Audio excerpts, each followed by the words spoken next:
Martha knew a little bit about the miracles and all the stuff that Jesus did, so she knew Jesus. Oftentimes, we know what God is capable of. We know what God can do. We've seen God do it for others. But sometimes, we don't really have an understanding of how to approach God.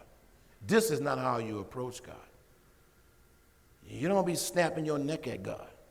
You don't be telling him what he should be doing. So God just sit there. She said to him, Jesus said to her, your brother will rise again. If Martha would have come running up on me like that, I don't know if I'd have said your brother. I don't know what I would have said. But Jesus was dealing with Martha very gently. And this is what Martha said.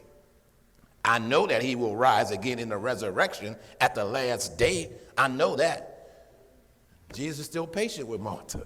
Jesus said to her, I am the resurrection and the life. He who believes in me, though he die, shall live. And whoever lives and believes in me shall never die. Do you believe this, church?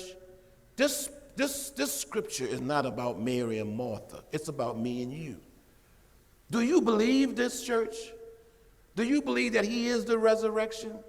Do you believe that all things are possible through Jesus? Do you really believe this? I asked you this question.